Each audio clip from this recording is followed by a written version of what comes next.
Hello, this is Jerry Morton. Welcome to my Finding My Way podcast. This is podcast number 34, titled 0 Week. Podcast 34 through 61 are stories from my year of Army training. The training started in August 1966 and ended in June 1967. The stories are from the book Reluctant Lieutenant, From Basic to OCS in the 60s, which was published by Texas A&M University Press as a military history. 0 Week is an account of my arrival at Fort Dix, New Jersey, to begin basic training. It is recommended that you listen to the Army training stories in the order in which they are presented so that you can appreciate the full contextual richness of the later stories. It did not start as it always does in the movies when new recruits arrive. In the movies, as soon as they start getting off the bus, drill instructors begin shouting at everyone. The scared recruits in turn try to do everything demanded of them at once, without success.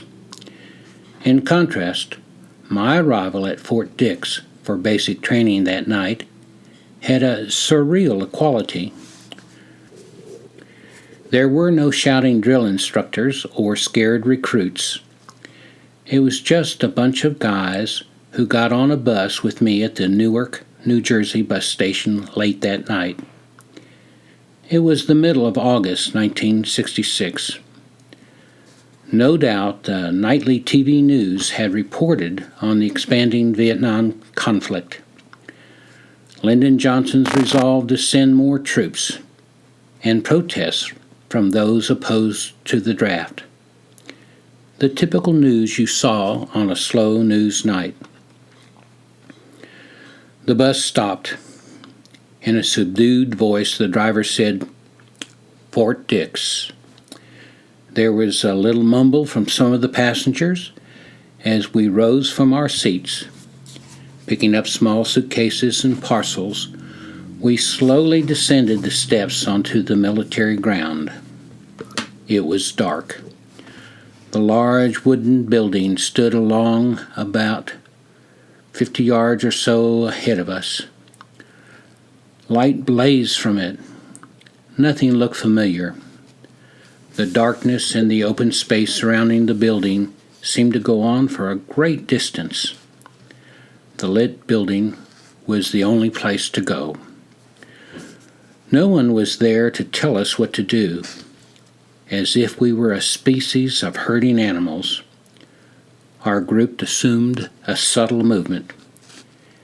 It had established its own momentum. I moved with it. Inside was a long, linoleum-topped counter with a host of active clerks behind it. One group of civilians was exiting the building at the far end as we entered. "What's your size? Small, medium, large?" a clerk said to me, as another handed me an army green duffel bag. "Medium," I replied, as he pushed a pile of green fatigue shirts my way. From observing some of the men in front of me, I knew to put my shirts into the duffel bag. Progressing down the line, I also received pants, underwear, shoes, and socks. Then I was outside in the dark again. No one had shouted at me. No one had cursed. The whole operation seemed to function on its own without anyone being in charge. As our group grew in size, an army bus drove up. The herding instinct again took over, and we filled it. The bus pulled out and smoothly accelerated. We traveled down a road for several minutes, and then approached the fringe of a large area crammed with buildings. They were long, two-story wooden structures. The streetlights were intense. The buildings seemed to go on in endless rows into the illuminated darkness. The bus stopped, and the door opened. A building that stood between the lights on the street and the darkness beyond it was before us. Struggling to carry the fully stuffed duffel bags, we filed off. Someone began moving toward the building. The rest of us followed. I was tired. It had been a long day, and it had extended into the late night. Boarding the plane in Cincinnati that morning had been hard. As we pulled away from the terminal, I could see my wife inside the glass-walled boarding area, waving and struggling not to cry. New York was my first stop. After figuring out how to get to the commuter airport, I arrived with a long layover to endure. The Army had meticulously arranged my journey and provided the tickets. The commuter plane flew me to Newark in the evening. I waited until midnight to catch the bus to Fort Dix. While sitting there in the dingy, trash-scattered bus station, I fully understood. The Army was not giving me any special treatment. The comfort of the commercial airline flight had seduced me into thinking otherwise. Inside the building was a large room with 2 rows of steel-framed bunk beds. A mattress was neatly folded at the end of each bed, folded sheets, and a mattress cover sat on each of them. As the men filed into the room, they moved toward a bunk, dropped their gear, pulled down the mattresses, and laid down. No one bothered to put on the mattress covers, sheets, or pillowcases. It reminded me of arriving at Boy Scout camp in the summer. You claimed a bunk, and that was it. For me, sleep came instantly. The morning light woke me. There was quiet talk inside the building. Most of the beds had been slept in, but many were now empty. My bunk was centered on a window facing a 4-lane street. In the distance were identical buildings similar to the one that housed us. The main activities from my building had to be on the opposite side, the side that had the unending rows of my buildings replicated innumerable times. The latrine was at the end of the building. A long row of urinals, commodes, and wash basins with accompanying mirrors greeted me. After taking care of my basic needs, I realized I was hungry. I dressed in my civilian clothes. That was what most of the others had done. While I was brushing my teeth, I started talking to a guy who had arrived a little earlier than I. He asked me what I thought about the killing last night. Killing? What killing? Nothing had awakened me. He asked me where my bunk was. I told him. It was outside my window that the MP was killed, he said. Vietnam returnees awaiting discharge from the Army were housed in buildings located far across the 4-lane road. Some of them came over to prey on the new inductees, who did not know what was going on. They would sneak into the barracks and steal their valuables, my new companion explained. He said 2 military policemen had been chasing one of them behind our building.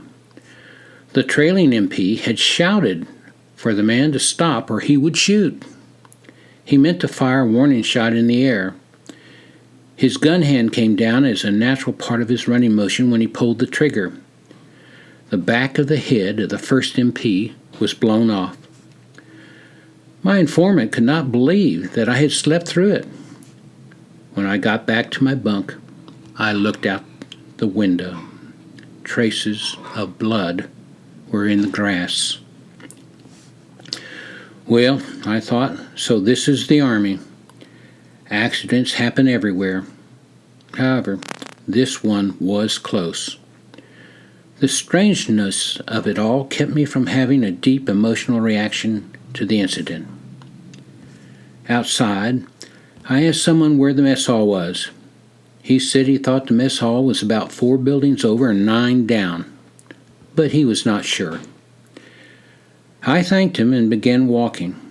The farther I went into the maze of buildings, the fewer people I saw dressed in civilian clothes. The level of military dress was not the same.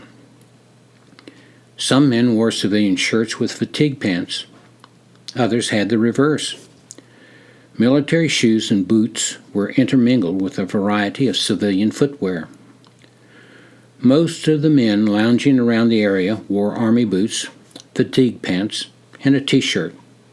It was hot. That would become my uniform when I returned from breakfast. I would blend in. Moving through the chow line, I got scrambled eggs, bacon, coffee, and toast. It looked good. The servers seemed uninterested in their jobs, but they performed adequately and spoke pleasantly enough when spoken to. Tray in hand, I surveyed the hundreds of men eating throughout the dining hall in search of someone to sit with. I needed to find out what was happening. So I chose to sit with a group of guys dressed in the uniform of the day. They did not know what was going on. They had been there 2 days and no one had told them anything. This was 0 week, they said. It did not count as part of basic training. Somehow you were assigned to a basic training company, but they did not know how or when that took place. It was a relief to return to my building. I was having difficulty remembering which building it was. The fact that it faced away from the 4-lane street helped. My gear was still under my bunk. Meanwhile, someone else had put his stuff on the top bunk. A few guys were scattered around the building, reading or sleeping. A couple of the guys were talking. I put on my army clothes. They fit fairly well. I liked the boots. They were made of black leather and had uppers that fit comfortably above the ankles. Good hiking boots. In fact, they were my first leather boots ever. The day passed slowly. We waited around for someone to come to tell us what to do, afraid that if we went too far from the building, we would miss something. When some empty army buses showed up early in the afternoon, expressions of relief and dread were intermixed on the faces of the new inductees. A t-shirt clad guy wearing combat boots walked into the barracks and started yelling at us. At first, it was difficult to make out what he was saying. He talked fast and kept turning his head this way and that. Whatever he said, people were getting on the buses. I followed. As my bus pulled out, someone explained that we were going to get haircuts. I looked around. Almost everyone's hair was relatively short. Overall, we looked like conservative college guys. There were a few outstanding exceptions. One guy took the prize. His hair hung well below his shoulders. Why would someone want to come into the Army that way, I thought. Surely he must have known that it would be a real magnet for drawing comments. It was. The hippie hairstyle guy was the focus of attention as we filed into a large hall outfitted with barber chairs and barbers. A horde of t-shirt army guys pushed huge piles of hair into even larger piles by the wall. Laughter and catcalls filled the building. There was no need for chairs along the barren walls. The line moved continuously forward toward the busy barbers. A roar of laughter spilled out when the hippie sat in the barber's chair. He laughed too. The clippers moved through the hair like a snowplow. At first it just mounded up. Then it toppled over, falling off to one side. The grayish-white skull showed through the thick hair like a dirty sidewalk. The laughter increased. Quickly he was shorn of his stringy, oily brown and black locks. It made him look naked. He appeared to be much thinner. Obviously, he had come in with several friends who knew him well. His name was Lewis. He left the chair in good humor and kidded his buddies as they too lost their hair. When my turn in the chair came, it was no big deal. The barber nodded to me, and I climbed through the 4-inch thick mat of hair surrounding his workstation and sat down. He whipped a sheet around me. The cutting began. It took him about 8 sweeps of my head, and it was over. When he finished, I paid him the obligatory $1. It seemed the barbers were real civilians. We reboarded the buses and went back to the barracks. The cause for the excitement seemed small, but it provided such a boost after the boredom of the morning that it magnified itself. We all had something to joke about and to break the ice when talking to each other. The bald heads gave us a sense of commonality. The next morning, everyone woke up when he felt like it. We started dressing the same. After breakfast, several of us were sitting outside the barracks when we spotted someone wearing a single stripe on his uniform sleeves walking towards us. We concluded that he must have been around a little while, or he would not have had time to get the stripes sewn on his uniform. He explained that he was a private E2 and was just walking through. We asked him if anyone was coming by soon. He laughed and assured us that the Army would not let us miss much. All we had to do was be patient.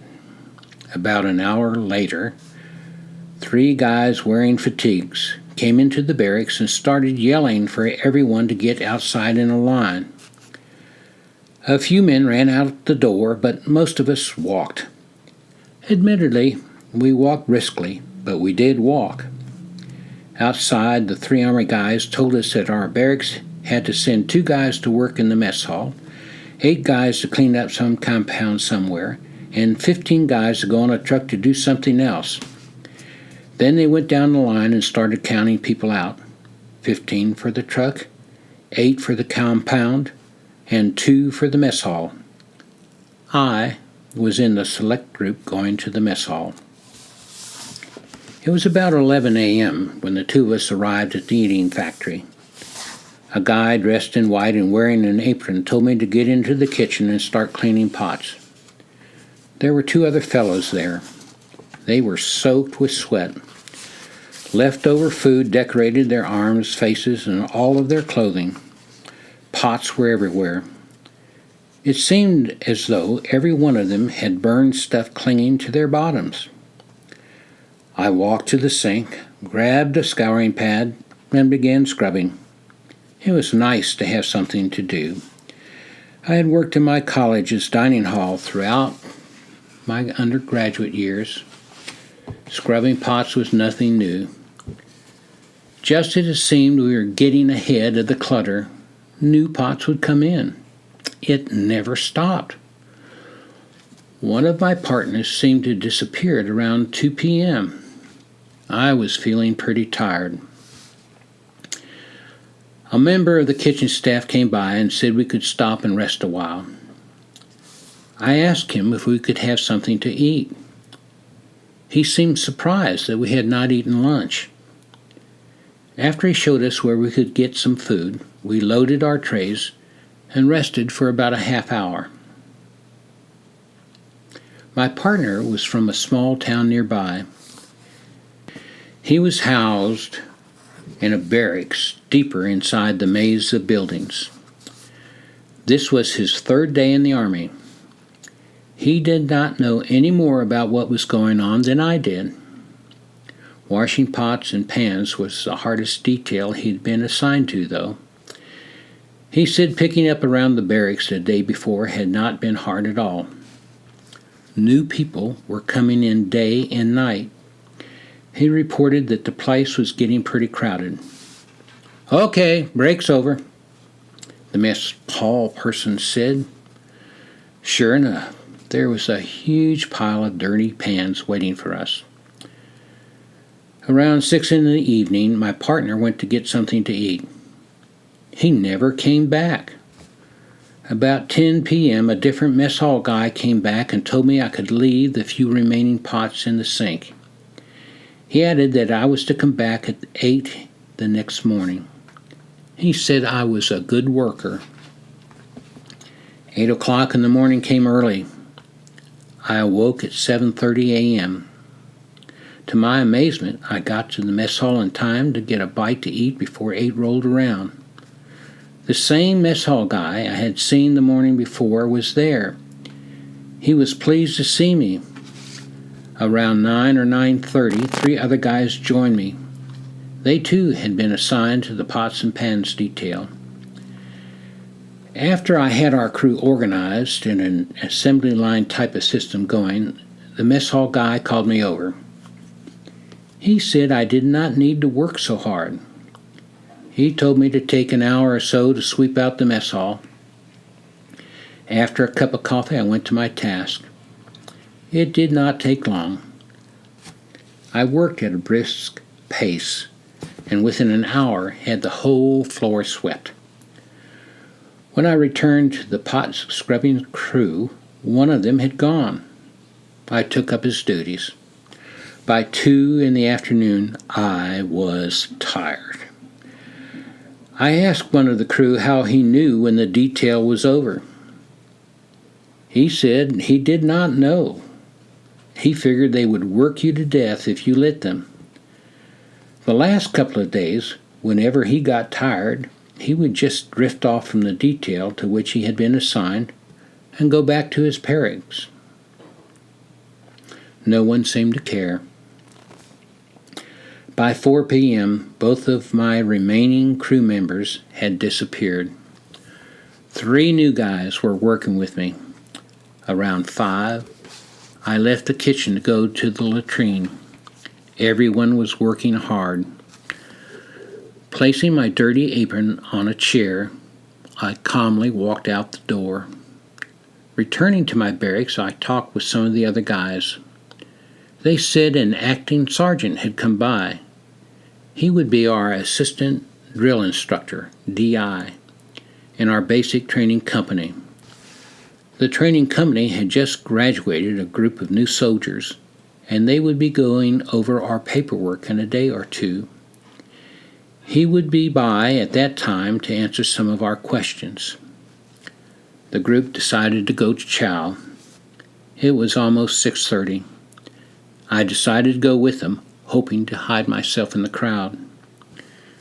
There was a long line of men waiting to go through the chow line. I was anxious. None of the regular kitchen staff were recognizable to me. The cooks were all back at the stoves.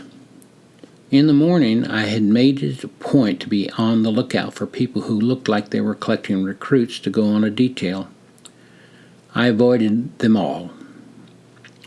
Breakfast went smoothly. Several guys were picking up trash around the place, so I joined them just for something to do. They were from all parts of the Northeast. None of them seemed to be from the Cincinnati area. I was alone. The guy in charge of the detail was not very interested in how well we did the job. The day passed pleasantly. On the 5th day at Dick's, I decided to go exploring. It was mid-afternoon. An army had brought our work detail back early. We had spent the morning in a warehouse putting mattress covers on new mattresses. It took 2 men to do the job efficiently. One guy held the mattress up so that the midpoint rested on his head and pulled the sides down so that it formed an elongated inverted V. Meanwhile, the other guy slipped the mattress cover onto the end he was facing and worked it up as the head holder jiggled it down. If it had not been so hot, the work would not have been all that bad. It sure beats sitting around waiting for something to happen. Leaving our barracks, I began to walk back into the maze of buildings. The walk started out all right. The sweltering heat caused you to start sweating that sticky kind of sweat that just hangs on you. It was never enough to roll nicely down your face. It just sat there and added to your discomfort. At first, there were not many people around. They must all have been inside the buildings or away on details. You did not want to go inside any of them for fear of being jumped on as a thief. About 15 buildings into the maze, more and more half civilian, half soldiers began to appear. Another 5 buildings into it, and I was astounded. People were everywhere. The streets were impassable. People were swarming like confused ants. You had to watch where you put your foot down on almost every step. If you did not watch, you would step on a person, a mattress, or someone's personal belongings. As far as I could see, the streets were crowded with a buzzing mass of men in civilian clothes, or a mix of civilian and army clothing. No one was in a fully army dress as I in my t-shirt, fatigue pants, and combat boots. My appearance prompted several of the civilian army guys to approach me. They wanted to know what they should do and what it was like to be in the army. How the hell did I know? There was a shared humor in the recognition that I did not know much more than they did. Gradually, I began to understand part of their story. There was no room at the inn. More precisely, all of the barracks were full of inductees. My bus had dropped us off at one of the last, if not the last, empty barracks designated for new arrivals. Everyone after that was given a mattress cover, a sheet, and bits and pieces of whatever army clothing the issue point still had in stock. It looked as if they had run out of combat boots and black leather shoes first. The next item to go was t-shirts. Then it was fatigue pants. These guys were miserable. There were only a couple of trees to sit under for shade. No one came to tell them what was going on. Some of them had been there for several days. Others arrived as I watched. What would happen if it rained? The overall scene was depressing. I never returned during my remaining days of 0 week. 0 week ended up lasting 10 days for those of us in my barracks. It did not count as part of our 8 weeks of basic training. The recruiting sergeant who had signed me up had said that I would go to basic training for 8 weeks and then to infantry officer candidate school for 6 months. After that, I could get a transfer to the Adjutant General Corps. My entrance test scores were so high that he was sure I would score high in my OCS classes, making me eligible for a transfer out of the infantry to any branch I wanted. After 2 years as an officer, I would be a civilian again. 0 week was just lost time to me. What a frustration it all was. The acting sergeant who had visited our barracks earlier, Sergeant Nichols, returned as promised. He made a nice impression. The brown campaign hat the DIs wore was imposing. It looked like a Canadian Mounties hat you see in the movies. His highly starched fatigue pants with shirts were wrinkle-free. Both had precise, sharp creases in them. That was something, given the day's heat. He was tan and lean. His nose was large, but not obnoxiously so. There was a fine edge to it in the classic Roman style. It was his most outstanding physical characteristic.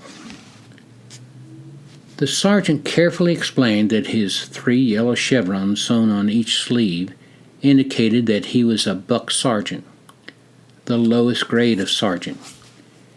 He added that he was really a specialist, 4th class, but they had made him an acting buck sergeant. A buck sergeant is an E5, where a specialist 4 is an E4. The big difference was that E5s made more money, and sergeants had command authority. Sergeant Nichols wanted us to clearly understand that he was only an acting sergeant. That fact seemed very important to him. He said he would be our assistant DI. The DI for our basic training platoon was Staff Sergeant Boone. Sergeant Nichols said we would like him because he was extremely knowledgeable and fair. Sergeant Nichols said that Staff Sergeant Boone had already taught him a lot. When we reported to our basic training unit, we would be the 3rd platoon in Charlie Company. We would be given an opportunity to send our clothes to the post laundry. It would cost a couple of dollars per load, depending on how much we sent out.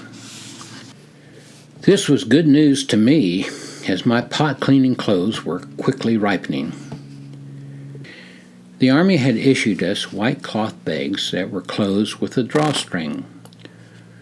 We were all using them as our laundry bags. Mine was stuffed full. Before we sent anything out, we needed to get our names stenciled on all of our clothes. We were to buy our own marking pens, but Sergeant Nichols had some old ones we could start using now, so we would have a head start on the project. The base store, known as the Post Exchange, PX, was about 2 miles from our barracks. There we could get things like permanent ink pens, stencils, shoe polish, toothpaste, and various other items. The sergeant told us to stock up before we started basic training. Because the training was so intense, we would have little time to visit the PX once it began. Several of us thanked him. He was very personable. As we waited to be sent to Charlie Company to start our basic training, I began to learn more about some of the guys who were going to be in my platoon. A little over half of them had graduated from college in June and been drafted. Several had signed up for officer candidate school. Most of those were going to Transportation Corps OCS or Signal Corps OCS. A couple of them were going to Field Artillery OCS. I could find only one other guy who was going to Infantry OCS. He was a big, quiet guy who came from a farm in central Ohio. Most of the college guys and all of the non-college guys were from New Jersey. It seemed that the only ones from outside the New Jersey area were those who had signed up for OCS before entering the Army. There was only one other guy besides myself who had a master's degree. His was in English. He seemed a little strange and stayed to himself. He read a lot. It took a while to find the PX. Like everything else, it was in a converted barracks building. They seemed to have a little bit of everything, except someone to help you find what you needed. The PX was filled with newly inducted civilians in partial military dress. The nice thing was, we were all in the same boat. If you wanted to know where the shoe polish was, you just asked the guy next to you. If he did not know, the guy next to him remembered seeing it a few aisles back, and so it went. I decided to get an extra razor and can of shaving cream. In my discussions with some of the guys, they had said that in OCS you always had to have a spare of everything, a spare that you never used. You would set them out for inspections and hide the stuff you actually did use. If you did not do this, you could never get the stuff you use clean enough to pass inspection. With that in mind, I got an extra toothbrush and toothpaste. After all, I reasoned, in just 8 weeks I would be in OCS. For all I knew, this might be my last chance to get my supplies. I wrote a letter to my wife every day. She was unable to mail her daily letters to me because we were not assigned a mailing address until we got to our basic training company. At last, the buses came for us. We were going to start being in the real Army. For the most part, we joked and laughed as we boarded the bus. Some of the guys remained quiet. Groups of friends stayed together. People who had known each other before joining the Army stayed together. The OCS guys tended to clump together on the basis of the branch school they were going to attend, and so on. I did not feel particularly close to any one group, but I tended to gravitate toward the college guys.